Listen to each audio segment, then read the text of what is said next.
বন্ধুরা ভীষণই বড় খবর সামনে বেরিয়ে আসছে।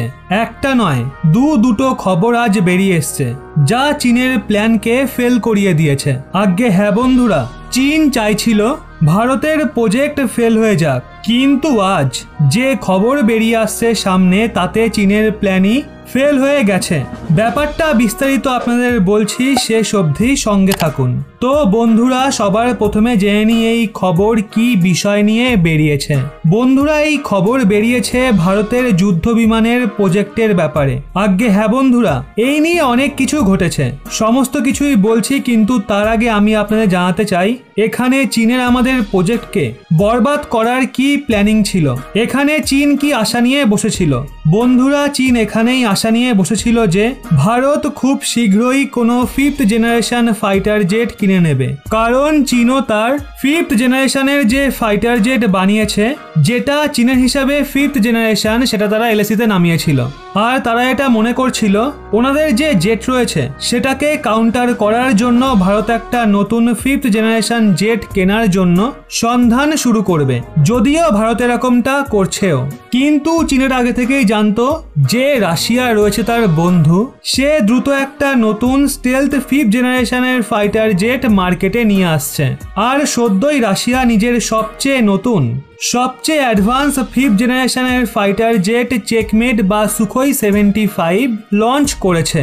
আপাতত দুনিয়াতে তো এখন কেবল দুটোই অপারেশনাল 5th জেনারেশনের যুদ্ধ বিমান রয়েছে, আর দুটোই আমেরিকার। কিন্তু এক্সপোর্টের জন্য আমেরিকার কেবল F-35 লাইটেনিং 2 উপলব্ধ রয়েছে, আবার সেটাকেও আমেরিকা তার মিত্র দেশগুলোকে বিক্রি করে। চায়না এটা মনে করছিল ভারত আমেরিকার কাছে যাবে F-35 কেনার জন্য, কিন্তু যেহেতু আমেরিকার F-35 অনেক দামি, তাই ভারত এটাকে নাও কিনতে পারে।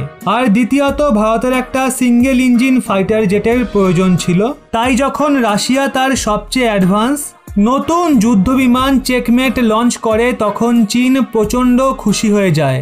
আর চীন এটা মনে করে চলছিল, এমনকি চীনা মিডিয়াও যেটা বলছিল ভারত এই চেকমেট যুদ্ধ বিমান কিনতে চলেছে কারণ অন্যান্য ফাইটার জেটের মোকাবিলায় এর দাম অনেক কম। আজ্ঞে হ্যাঁ বন্ধুরা, 25 থেকে 30 মিলিয়ন ডলারের কাছাকাছি এর দাম, যেটা অনেক কম, কারণ এর থেকে বেশি দামি তো আমাদের রাফায়েল যুদ্ধ বিমানই। আর চীনের এটা মনে হচ্ছিল এক তো এটা সিঙ্গেল ইঞ্জিন ফাইটার এয়ারক্রাফট, এরই সাথে স্টেলথ এয়ারক্রাফট, যত দ্রুত সম্ভবে ডেলিভারিও হয়ে যাবে। কিন্তু আমাদের স্বদেশী ফাইটার জেট নির্মাণের যে স্বপ্ন রয়েছে সেই স্বপ্নই থেকে যাবে যদি আমরা সেটাকে কিনি। এর জন্য চীন এটাই চাইছিল ভারত যদি সেটাকে কিনে নেয় তাহলে ভারতের নিজস্ব যে স্বদেশী প্রজেক্ট রয়েছে সেটা থিতিয়ে যাবে। আর এটা চীনের কেবলমাত্র একটা ভ্রম।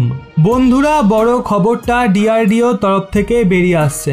ডিআরডিও চিফ বলেছেন আমাদের যে এমসিএ প্রজেক্ট রয়েছে সেটা একদম ট্র্যাকে চলছে, আর এর যে কোর টেকনোলজি রয়েছে যেটা সবচেয়ে গুরুত্বপূর্ণ হয় সেটা অলরেডি ডেভেলপ করা হয়ে গেছে। আর যত তাড়াতাড়ি সম্ভব অ্যামকাকে বানিয়ে রেডি করতে ভারতের সমস্ত কোম্পানি লেগে পড়েছে। সমস্ত কোম্পানি বলতে এডিএ অর্থাৎ এরোনটিক্যাল ডেভেলপমেন্ট এজেন্সি আর ডিআরডিও। এছাড়া বন্ধুরা তেজাস প্রোগ্রামও অনেক ভালো চলছে। তেজসের ফিউসিলেজ বানানো যে কোম্পানি রয়েছে মানে ভিএম টেকনোলজিস, তারা সদ্যই আমাদের যে তেজস MK1 এর অর্ডার রয়েছে সেটার জন্য যে ফিউসিলেজ রয়েছে সেই প্রথম ফিউসিলেজ হ্যান্ডওভার করে দেওয়া হয়েছে HAL কে। আজ্ঞে হ্যাঁ বন্ধুরা, অনেক দ্রুত আমাদের এই প্রজেক্টের ওপর কাজ চলছে, যদিও মাঝে আমাদের গতি কিছুটা কমে গেছিল কারণ মাঝখানে লকডাউন লেগে গেছিল, কিন্তু একবার পুনরায় এই গতি বাড়ছে। আর এই সিচুয়েশনে প্রশ্নই ওঠে না আমাদের অন্য কোনো দেশের থেকে ফাইটার জেট কেনার। আর আমার তো মনে হয় আগামী সময়ে কিছু রাফায়েল বিমান যতই কেনা হোক আগামী 2 থেকে 4 বছরে, কারণ এতে ফলো আপ অর্ডারের দরুন রাফায়েল ভালো রেটে মিলে যাবে। কিন্তু ভারত এরপর আর কোনো ফাইটার জেট কিনছে না, কারণ ভারতে নিজস্ব ফাইটার জেট তৈরি হচ্ছে আর ভারত সেদিকেই ফোকাস করছে।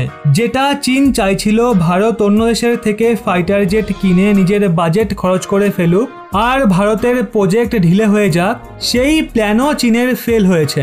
আরও দ্রুত আমরা আগামী সময়ে এমসিএ বা অ্যামকাকে আকাশে উঠতে দেখব। আপনাদের তখন কেমন লাগবে?